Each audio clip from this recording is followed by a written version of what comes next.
All right, so what are the goals of seminar?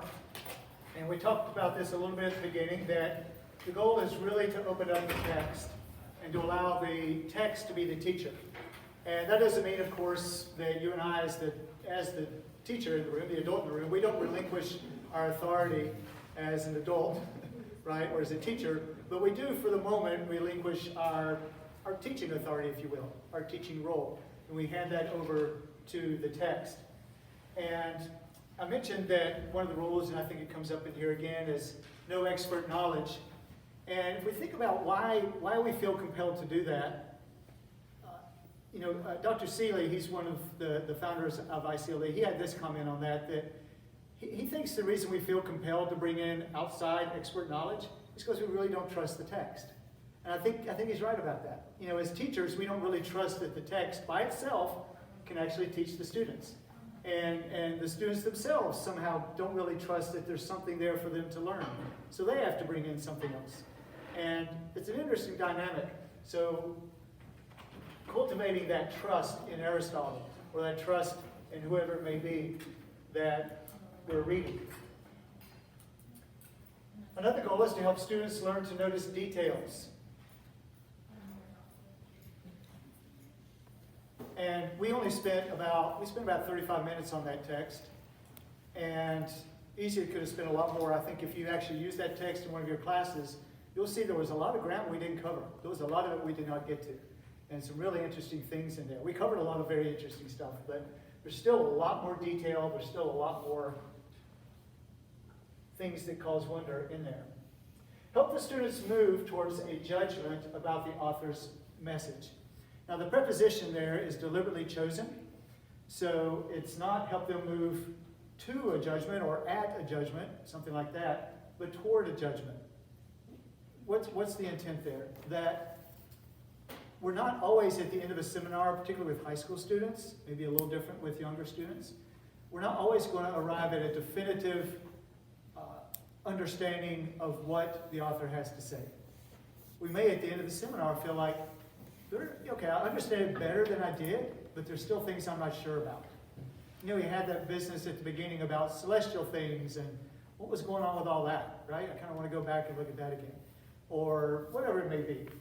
So this is useful, particularly for high school students and for us as teachers who are used to tying everything up nicely with a bow.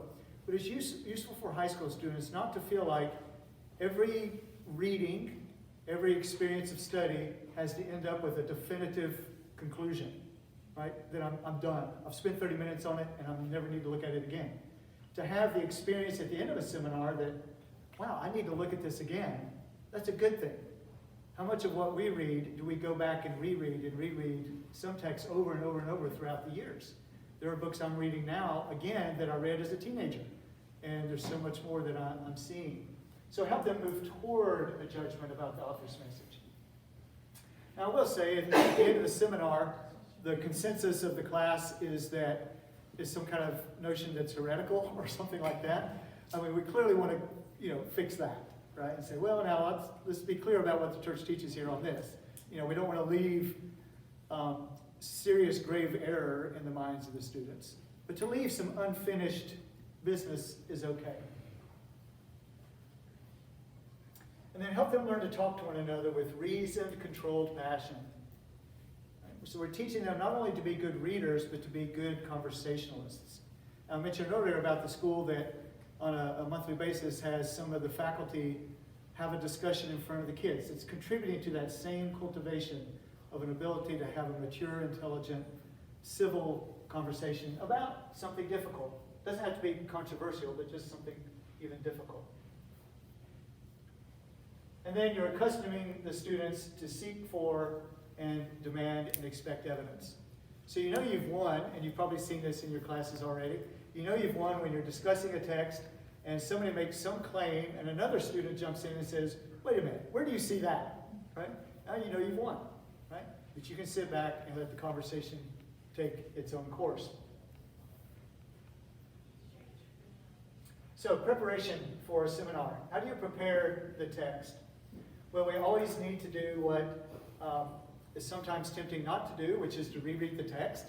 So yesterday on the plane, I reread Aristotle, and tonight we'll be looking at Aquinas tomorrow. I'll be going over Aquinas again. And I've done a seminar on Aristotle now, I don't know how many times, a lot. But I've certainly had the experience as a teacher where, okay, this is like, how many times have I taught Beowulf, right? I really don't need to spend any time rereading it. And I just go in there and wing it. It's a disaster every time I do that, right? Because you forget things. And they have questions and they see things that you're just not prepared for. So, just read the text, prepare every time.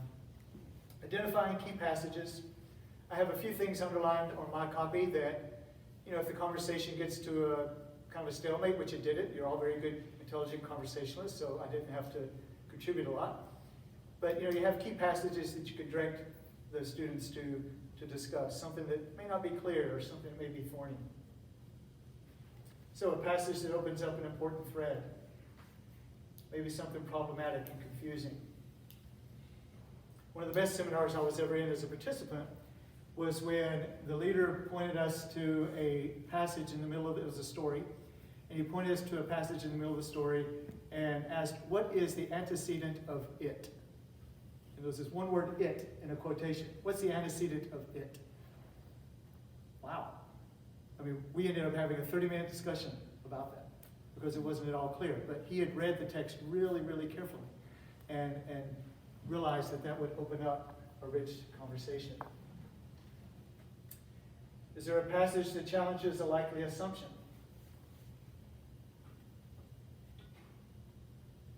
And then, I have this up here because I feel like I have to say it, but this never works for me. Right? You always try to anticipate where students are going to go, and teenagers always go somewhere else. But it sort of seems like teacherly duty to do that, so I have it up here. All right, so preparing the text. How about preparing the room? Well, that's easy. We just did that. And you want to have the circle. Everyone ideally can see each other, so it's a conversation not with the facilitator, but with one another. And y'all were doing really well with that, looking at one another and talking to each other. That's exactly what you want to have, and not just everybody talking with me or whoever is leading. And I know it's a little bit, it is some work to do that in your classroom, but it's really, really worth it.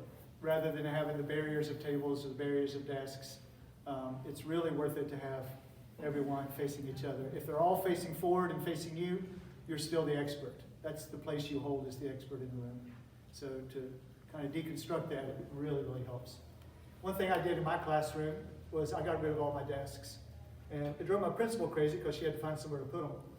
But I just had chairs in my classroom. And when the students needed to write on something, well, they just brought their, had a book or notebook or something, so they had a hard surface. But we just had chairs like similar to what you have over here in my classroom. So I could move them in any arrangement I wanted. And that really was a game changer for me. And that was teaching Latin and English where I did that. How do we prepare the students? So, and I can share this slide, or I can actually share any of these slides with you if you wish. Some teachers put this on kind of a, what do you call it, anchor chart.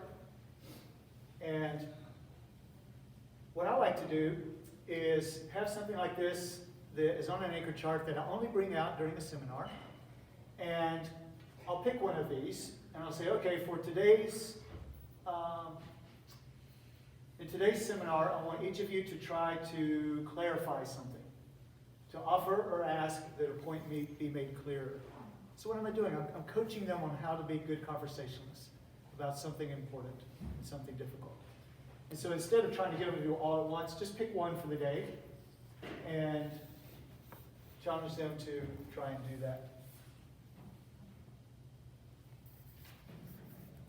All right, how do you begin the seminar? Often retelling is good. We did that this morning with the No Pulse. And that we really didn't have a seminar there, but we were kind of approaching seminar in a way. It was, I would call that just more of a discussion. But I had you do a retell, and that's important. Ours was not a narrative so much as Aristotle, right? It wasn't a story. But if it is a story, doing a retell is good. One of the things I love to do in seminar is just take one quotation out of the text, and we go back to line, whatever it is, 76, and we read that quotation, and then ask, what does it mean? So just build the whole seminar around one quotation. Or like the one I mentioned, just one word, like a pronoun, it. What do you notice is definitely a go-to for me. It really opens up a lot of good responses from the students. And then something that somebody says is going to have enough meat to it that there'll be a conversation that can build on this. So what do you notice? Kind of like we did with the picture study, you can do that with the text as well. And then wait and listen. Right? One of the hardest things to do is to just be quiet. Especially as teachers, right? We're used to our own voice. And silence, we know the kids don't like silence either, so somebody's going to say something eventually. Right? So just allow there to be some silence and wait and wait. All right, how about guiding the conversation?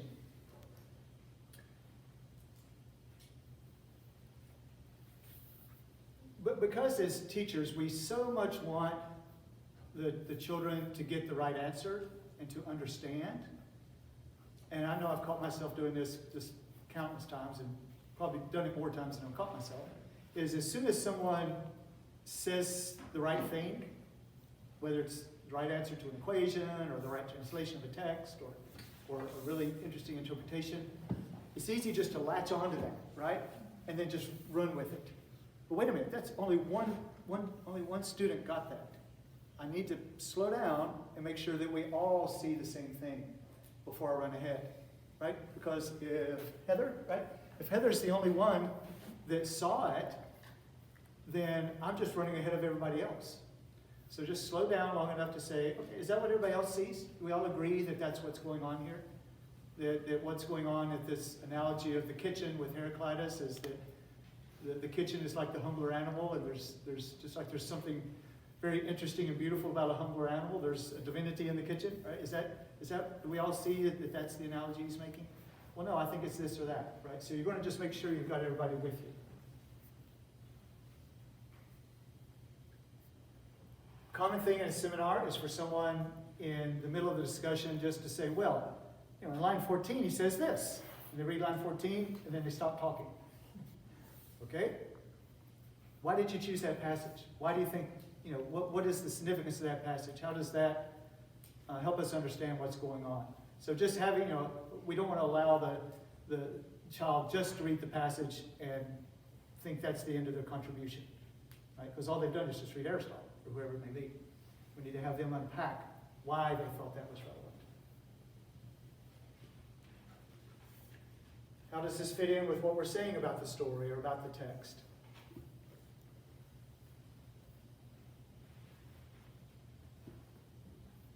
Reconfigure tangential questions or comments to keep everyone in the text. So here's an example from a seminar I was leading last summer, I think. And we were reading Shakespeare's play, Caesar, Julius Caesar. And in the middle of the seminar, and this was with some teachers, in the middle of the seminar, one of the teachers said, now wait a minute, Dante puts Brutus and Cassius in hell. Why does he do that?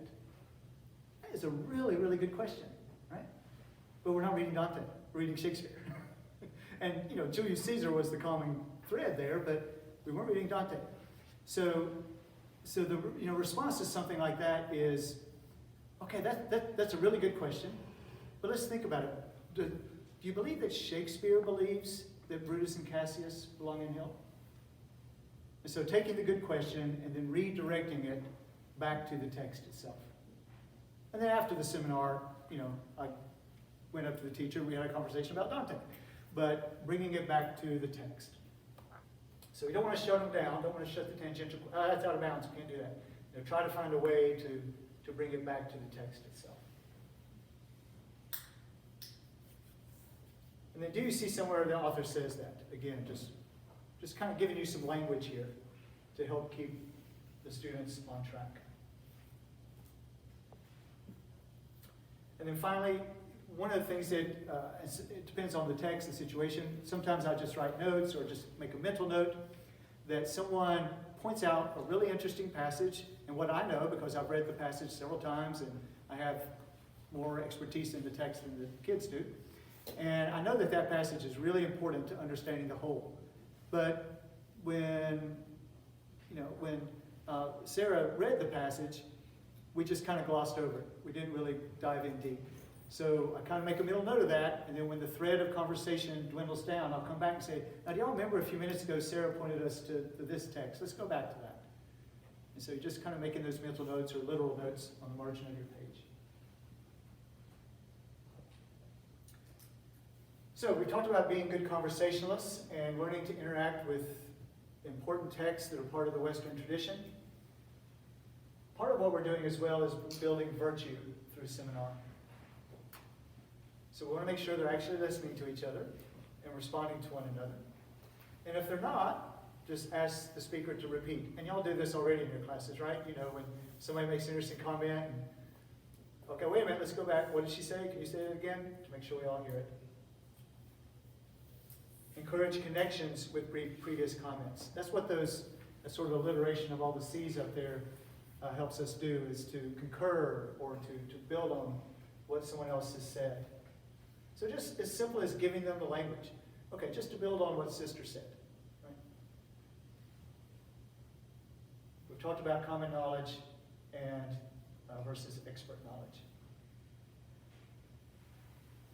Okay, I'm not going to spend much time on the next part, just to point it out here, is that this is a daunting task we face, trying to help teenagers to have intelligent conversations about challenging texts. And there are a lot of obstacles to this, all the sort of modern bad habits of reading and listening and sharing. And I'm sure we all have lots of anecdotes from our experience in the classroom of how that manifests itself. A lot of things with social media, etc., video games, what have you, are working against it. I do want to look at this one for a moment. Dr. Seeley, who I mentioned to you, who I think is the best seminar leader of any seminar I've ever been in, he says the most pernicious thing taught is this, that everything can be categorized as either fact or opinion. Wow. What? Okay, so he's saying that's not true. He's saying it's not true that everything can be categorized as a fact or opinion. And what are other ways of categorizing the kind of statements or thoughts that students might express in a seminar, other than it being just a fact or just an opinion? On the seminar, speculation came up. So whether we know it's true or not, it's just speculation. Okay, all right, so speculation, right? Which is not the same thing as an opinion, right? Or a fact. What else? Question? A question? Sure. What else? Maybe like a developing idea, that it's not fully there, but it's also true to the degree that it's been articulated. Okay, all right, good. What else? Intuitive statements. Oh, interesting, right, an intuitive statement, sure. Interpretation. A what? An interpretation. An interpretation, okay, which is, how is that different than an opinion? Because a lot of kids are going to think if it's an interpretation, it is an opinion. Right? They think those two words are synonymous. It might be a fact of different ways to interpret it. Okay? Elaborate. Okay? Okay. What else? How else would you define the difference between an interpretation and an opinion? I think that's really important. Interpretation is backed up with facts. Okay? So like you have things that support your interpretation Okay. or opinion. Right. And what kind of facts in particular in a seminar? Details from the text. Exactly, details from the text. Emotional response. Okay, get an emotional response too, which is not exactly an opinion either, right? An inference, right? An assumption, a logical conclusion. We talked about logic this morning, right? Taking two things in the text and saying, well, if this is true, if this is so, then Aristotle must think this. Right? That would not be an opinion. That would not be a fact. Application also. Okay, an application. What does this mean for our lives, right? We kind of did that with Aristotle. How would this shape the way we think about teaching a science class? So you can see that this modern idea that, well, as he says here, as Justin McBrayer says, why children don't think there are moral facts, right? Thou shalt not kill, is that a fact or opinion? Well, it's not a fact, so therefore, it must be an opinion.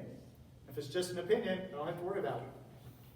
And maybe they're not worried about not killing, but they may be using the argumentation for other things. All right. Last slide, and then we'll wrap it up for the day. What do we do about the reluctant conversants? And you're going to do here really what I'm sure you're already doing with those in your class that are reticent to participate. And the first thing is just really try to understand why. And we usually kind of lump that all into the category of he's shy or she's shy. Well, maybe so, but there's usually a lot more underneath the tip of that iceberg. Right? I mean, it could be that at home, whenever they try to speak up, they're shut down. Right? Maybe they're the youngest one on the totem pole, and the older siblings, dominate at the kitchen table. It could be that mom and dad don't value their thoughts, so they get shut down. Maybe the last time that they tried to share something, they got really embarrassed because it was wrong. And oh my gosh, teenagers and embarrassment, right? That's kind of what it's all about. So just some different tips that I think you already do in your own way is understand that sometimes they just also don't want to offend, right? They're afraid of being impolite. Let them know they might be called on. I'll often do this in a seminar with one of my reluctant conversants is sometimes the day before, sometimes it's kind of better, I found it better if it's just like right before the seminar, is say to Timothy, today I'm going to ask you to summarize what the text is about in the seminar. So he knows it's coming. Yeah, I know his heart rate's going to be going because he's going to be anxious. But he knows it's coming, and he knows once he does it, he's accomplished his task for that seminar. Right? He can sort of relax. But at least he has the success and knowing ahead what's coming. And it's something easy, right? Summarize it. If he doesn't get it all right, that's okay. Yeah, so talking with him outside of class, I've had this experience where, what did you think about that today? You really didn't have anything to say, or you didn't chime in on the conversation. What were your thoughts on what this essay on Parts of Animals by Aristotle? Well, I thought this or that. Wow, that's really cool. I think your classmates will really benefit from hearing you say that. Can you share that tomorrow at the beginning of the class? Okay. So tomorrow at the beginning of class, have Mary share, this is what I saw in the text. Again, she has a victory. Just giving them those little victories to build up their confidence. Okay. I think I'm going to wrap it up there.